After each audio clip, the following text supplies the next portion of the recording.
साध्या सोप्या आणि सरळ आणि सगळ्या टिप्स सहित आम्रखंड बनवणार आहोत. तर चला सुरू करूया. आम्रखंड बनवण्यासाठी तर मी दही लावलं होतं काल रात्री. दही व्यवस्थित तयार आहे. श्रीखंडला किंवा आम्रखंडाला जे दही वापरलं जातं ते शक्य तितकं गोड असावं.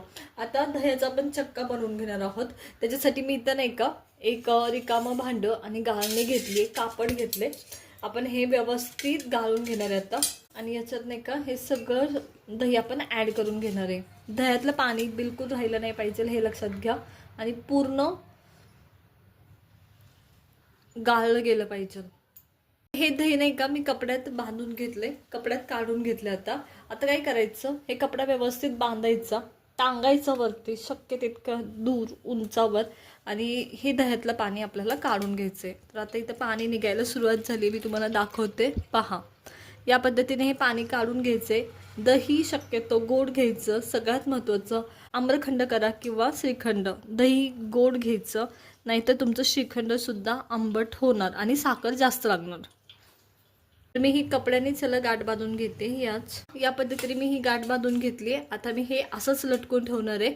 आणि सुरुवातीला अर्धा तास तुम्ही बाहेर ठेवा. त्याच्यानंतर दही ना आंबट व्हायला परत सुरुवात होते. मग काय करायचं, हे फ्रीजमध्ये ठेवून टाकायचं आपल्याला, जेणेकरून ते आंबट पण होणार नाही आणि पाणी सुद्धा निथून जाईल. आता हा चक्का मी साईडला ठेवून नाही का जवळजवळ 5 तास झालेत. तर मी आता काढून घेते. आणि मी ठेवताना हा फ्रीजमध्ये ठेवला होता हे लक्षात घ्या. आणि जरी फ्रीजमध्ये ठेवून तुम्ही जर परत काढला तरी कदाचित खूप वेळ जास्त बाहेर ठेवला फ्रीजमधनं काढून तर पाणी परत निघतं त्याचं, हे पण लक्षात घ्या. तर इथं खूप छान असा चक्का तयार झाला आहे हा, पहा या पद्धतीने. तर मी हा साईडला काढून घेते आता. तर पहा किती सुरेख झाला आहे. या पद्धतीने असाच तुमचा चक्का झाला पाहिजे. याच्यात पाण्याचं प्रमाण बिलकुल नसलं पाहिजे. आणि तुम्हाला असं वाटत असेल की पूर्णच पाण्याचं म्हणजे प्रमाण तुमच्या चक्क्यामधलं नसावं, तर तुम्ही नाही का श्रीखंड करताना जे भांडं घेते ते स्टीलचं न घेता कधी पण मातीचं किंवा उडनचं घ्या. त्याच्यामुळं ना त्या एक्सेस वॉटर असतं ना, तुम्ही जेव्हा साखर वगैरे मिक्स करून हलवता तेव्हा ते शोषून घेतं, हे लक्षात घ्या. हा चक्का आता पण साईडला काढून घेतलाय मी. पूर्ण हा मध्ये घेते. तर पहा या पद्धतीने आता पूर्ण हा फेटून घ्यायचा आहे. बिलकुल दाणे दिसले पाहिजे नाही, अगदी लोण्याचा गोळा असतो ना त्या पद्धतीने हा फेटून घ्यायचा आहे. तर चला फेटून घेऊया. पटपट पटपट फेटायचं आणि पूर्ण अगदी लोण्याचा गोळा असतो ना तेवढा मऊ करून घ्यायचा आहे हा आपल्याला. तर आता हा चक्का ना मी इथं फेटून घेतला व्यवस्थित शक्य तेवढा. आणि थोडीफार एखादी गाठ दिसते, पण आपण आणखी साखर मिक्स करून फेटणारच आहे. पण याच गाठी तुम्हाला दिसल्या नाही पाहिजे श्रीखंडामध्ये, हे लक्षात घ्या. तर आता चक्का व्यवस्थित मी इथं फेटून घेतलाय शक्य तेवढा. आता त्याच्यानंतर नाही का आपण याच्यात नाही का साखर ॲड करणार आहे. साखर ॲड करते. जर तुमचा 2 वाटी चक्का निघाला असेल तर आता 1 लिटर दुधाचं नाही का 250 ग्रॅमपर्यंत चक्का आरामशीर निघतो, हे लक्षात घ्या. तर त्याच्यात ना तुम्ही 250 ग्रॅमची अर्धी साखर टाकली पाहिजे वजने प्रमाणानुसार. आणि वाटीनुसार जर तुमचा 2 वाटी चक्का निघाला असेल तर 1 वाटी साखर तुम्ही टाकली पाहिजे. तर इथं मी हे ॲड करून घेते. आता आपण आम्रखंड बनवतोय. तर आम्रखंडसाठी आंबा लागतो. आंबा मी कापला, वाटून घेतला आहे मिक्सरमधून बारीक. आणि याच्यात जरासुद्धा पाणी ॲड केलेलं नाही.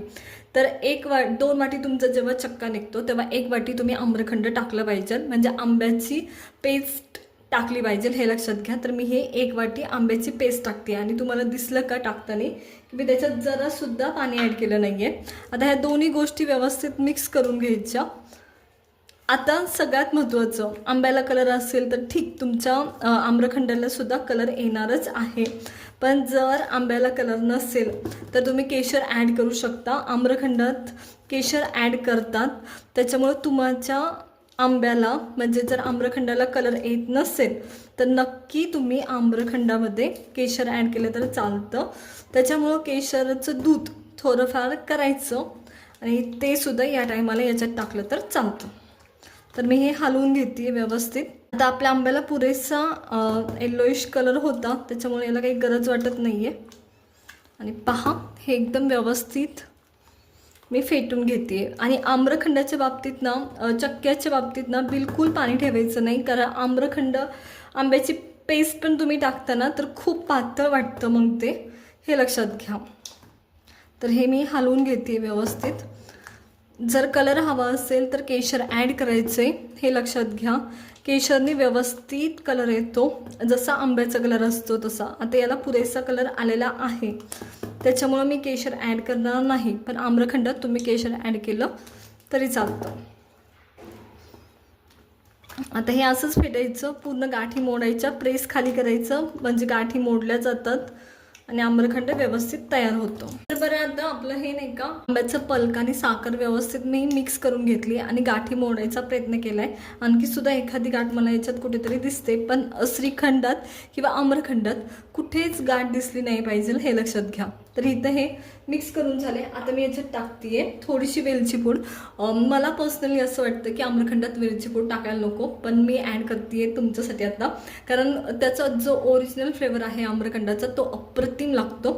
तरीसुद्धा मी थोडीशी वेलची पूड ॲड करते. आता त्याच्यानंतरून मी ह्याच्यात ड्रायफ्रूट्स ॲड करते, हवेत तेवढे तुम्हाला. आणि हवं असेल तर तुम्ही केशरचं दूधसुद्धा म्हणजे केशरसुद्धा ॲड करू शकता. तर हे मिक्स करायचं व्यवस्थित या पद्धतीने. आणि तुम्हाला आत्ता जरी थोडंसं पातळ वाटत असेल तर फ्रीजमध्ये ठेवल्यावर परत त्याला बराचसा थिकनेस येतो. तर पहा या पद्धतीने. आणि हे आम्रखंड आपलं तयार आहे. आता एक लक्षात घ्या, सगळ्यात महत्त्वाचं, आम्रखंडामध्ये जेव्हा तुम्ही दही घेता तेच गोड घ्यायचं असतं, जेणेकरून ते आंबट लागणार नाही. तरी जरी आंबट लागत असेल तर साखर थोडीशी वाढवायची, पण त्यांनी पातळ होतं श्रीखंड किंवा आम्रखंड जे करत असाल ते.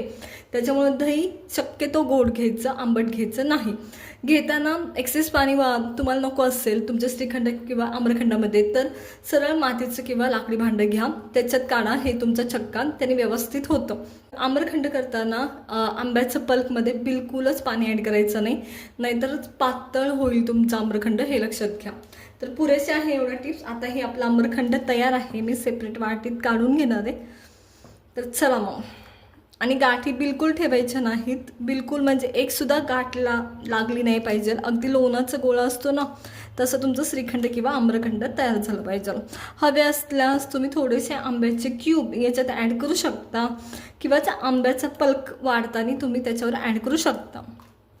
तर हे आम्रखंड आपलं तयार आहे, मी साईडला काढून घेते. तर तयार आहे एकदम झटपट असं आपलं हे आम्रखंड. तर पहा अप्रतिम झालं आहे, त्याच्यामुळे नक्की ट्राय करा. आवडलं असेल तर लाईक करा, शेअर करा आणि सबस्क्राईब करा.